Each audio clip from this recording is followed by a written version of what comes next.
So I'm here with Lisa McLaughlin, the co-founder of Workit Health here in Ann Arbor. Lisa, thanks so much for having me at your offices. So you founded this company based on an issue that was deeply affecting you and people around you in your life. So explain what that issue is and why you felt starting a company, you could do this better than anyone. Yes, great question.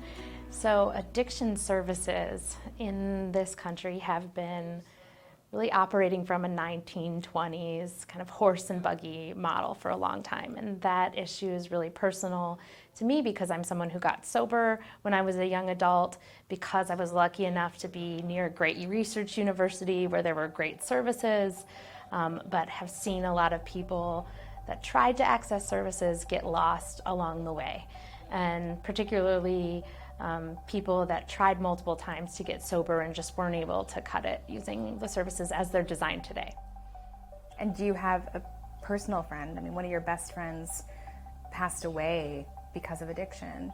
And is that what jolted this entire experience?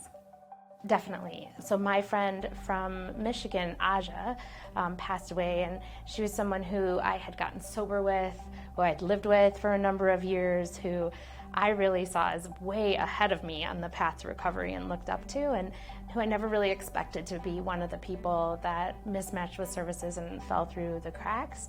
And her death really jolted me out of the type of work I was doing at the time, which was in ed tech, so working on online education platforms for people who had already gone to Stanford for the most part.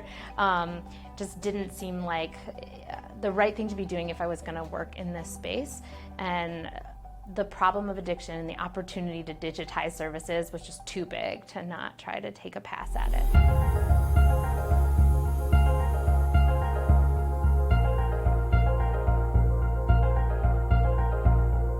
And you're, I think, the first townie founder I've interviewed for this series. You grew up here in Ann Arbor, and it's so interesting to hear your story and how you have 3 degrees from University of Michigan, and you got sober here in this town, but you went to work in Silicon Valley, really in the heart of tech, in this country at least. So why did you decide to come back to Ann Arbor to start this? Yeah, so I love Michigan. I think it's a magical place, particularly the Ann Arbor and Metro Detroit area. I think that's something true of a lot of people who are raised here, that there's just a special place in their hearts for this area. And I also knew that Silicon Valley as a tech community was coming to a place that was kind of, toxic in a lot of ways, and there was a lot of over competition, just people building kind of silly products that no one really needs, that were mostly oriented towards people with a lot of resources, and that we had a shot in Ann Arbor to make a different kind of community ecosystem for tech. The people who I knew who were building startups that wanted to be back in the Midwest were really thoughtful, really cared about education, really cared about social impact. And so the thinking was that it could be different here. We could have a different kind of tech ecosystem.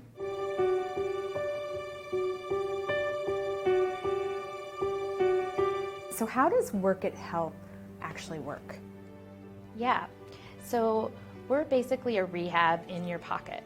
So individuals, we're at our Workit clinic right now, so individuals come and see us once here in person in Ann Arbor, and then they receive training and applications, so a mobile app to deliver care to them after they leave our office once they return home.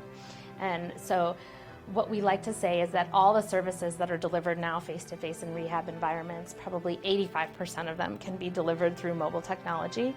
And we're flipping that script to get people to access as much of it as they can conveniently from home. And then when and where they want to build community, go out and find those communities and get those services. And the proof is in the numbers. I mean, you have a very high percentage of success rate within Workit Health. Yeah, I mean, that's due to a couple of things. I mean, convenience and privacy are really important to people these days. So having the ability to recover their way on their terms is what has driven our 93% retention in our opioid use disorder program, which is wow. Is that awesome. Even heard of anywhere else in like your traditional rehab program setting? 93%? Definitely not. It's huge. Yeah, by and large, people are dealing with services that are more framed as all or nothing, like either you're completely sober tomorrow and you're kind of doing the deal, or there's no service that's available for you that's not designed for rock bottom. So what we've changed is meeting people where they're at and providing services for the level of risk that they're at has just broadened the scope of people who could recover, because we make the bar more accessible for them to get through. And you and Robin, having had this experience with addiction in the past and becoming sober, you've walked the walk. Do you feel like that really informs how you design the program, how you continue to improve it? It's huge. I mean, patient-led design, I think, is the future of healthcare. Patients know more than anyone else about their conditions, about the ins and outs of their struggles. And when you get a team of patients together, the passion that's there is so much higher than just one discipline that might be coming at it from the medical perspective or coming at it from the psychology perspective. So other members of your team are also former patients then?